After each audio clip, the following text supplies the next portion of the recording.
This is Optimal Living Daily, episode 559, The Zen Habits Guide to Letting Go of Attachments by Babauta of ZenHabits.net, and I'm Justin Malik.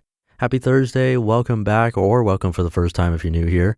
This is where I read to you every single day to help you live a more meaningful life, covering personal development, productivity and life hacks, mindfulness, and minimalism mostly, from some of the best blogs you can find.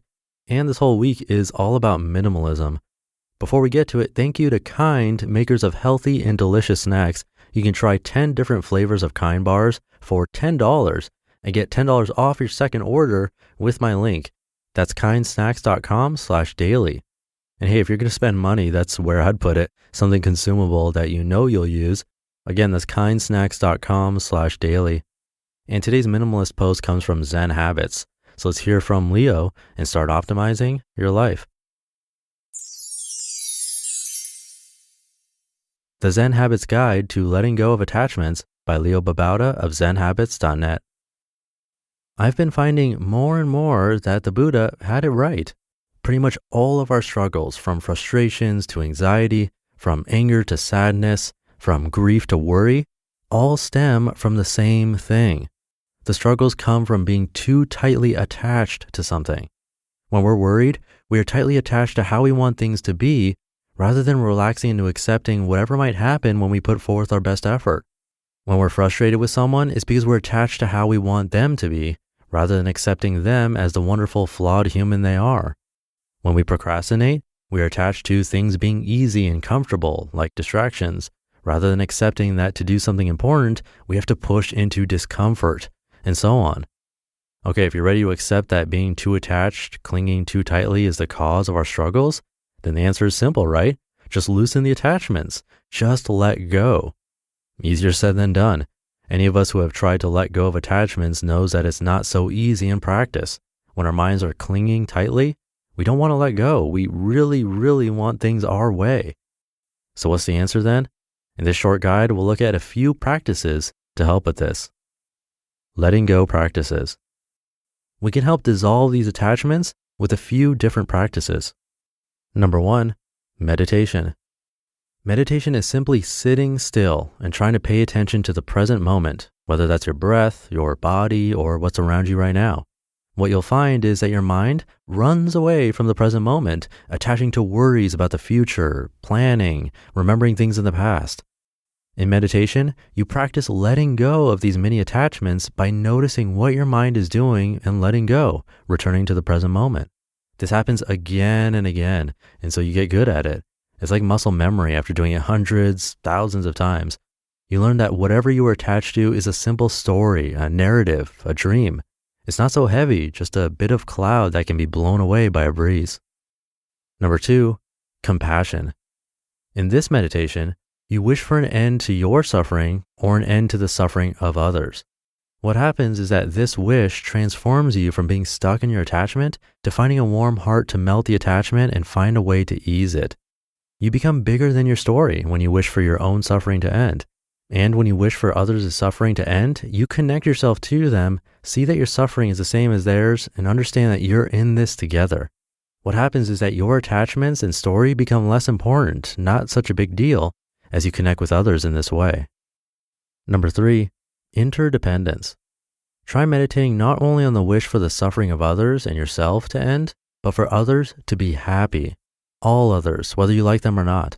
Again, through doing this, you start to see that you're all connected in your suffering and in your desire to be happy. You are not so separate from them. You're not separate, but interdependent. This connection with others helps you to be less attached and more at ease with life. Number 4, accepting. At the heart of things, attachment is about not wanting things to be the way they are. You want something different. That's because there's something about the present moment, about the person in front of you, about yourself, that you don't like. By meditating, practicing compassion and interdependence, you can start to trust that things are okay just as they are. They might not be ideal, but they are just fine, beautiful even. And you start to become more aware of your continual rejection of the present moment and open up to the actuality of this moment instead. Over and over, this is the practice, opening and investigating the moment with curiosity, accepting it as it is. Number 5, expansiveness.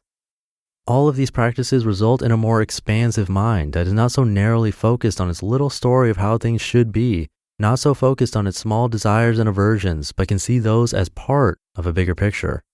The mind can hold these little desires and much more. It's a wide open space like a deep blue ocean or dreamy blue sky, and the little attachments are just a part of it. But it can also see the suffering of others and their attachments. It can see the present moment in all its flawed, glorious beauty and be present with all of this at once. Practice this expansiveness right now. The Zen Habits method. The way to deal with attachments isn't simple, and it takes practice. Meditate daily, focusing on the breath for a couple of minutes every morning.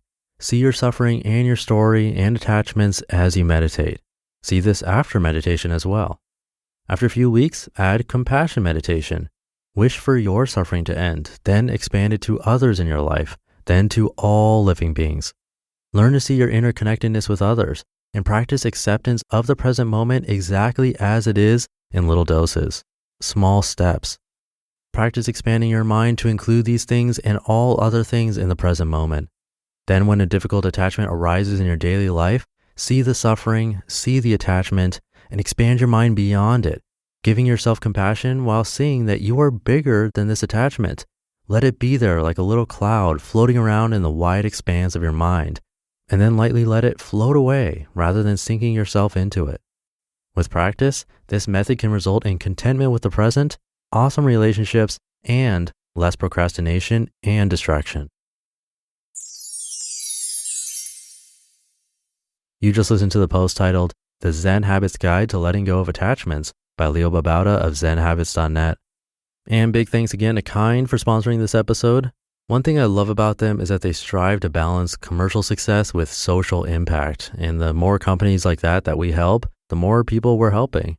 And they're delicious with whole ingredients that you can recognize and pronounce, which is always a good thing. I got a special deal with them. For $10, you can get a box with 10 Kind snacks inside, and that includes free shipping. That'd normally be $20. And when you order the sample box, you'll also get to try Kind Snack Club, where you'll receive monthly snacks at a discount, including $10 off your first Snack Club order. Nutritionists, award-winning chefs, and yours truly eat them. I definitely recommend trying the sample box. It is delicious. So to get yours, visit kindsnacks.com/daily. Again, that's kindsnacks.com/daily. And I'll have the link in the episode's description too. I'll leave it there for today. Have a happy Thursday, and we'll continue with minimalism posts tomorrow. Actually, I think 4 of them. You'll see why. And that's in the Friday show tomorrow, where your optimal life awaits. Hey, this is Dan from the Optimal Finance Daily podcast, which is a lot like this show, except more focused on personal finance. Justin handpicks the best posts he can find from blogs and authors like Ramit Sethi, Mr. Money Mustache, and more, and I read them to you 5 days a week. So if you enjoy this podcast, come on over and subscribe to Optimal Finance Daily too. And together, we'll optimize your financial life. You've been listening to Optimal Living Daily. Be sure to hit the subscribe button to stay up to date on each new episode, and head to oldpodcast.com. That's OLDpodcast.com for a free gift, as well as more actionable tips and resources to help you maximize your potential. Thanks for joining us, and remember, your optimal life awaits.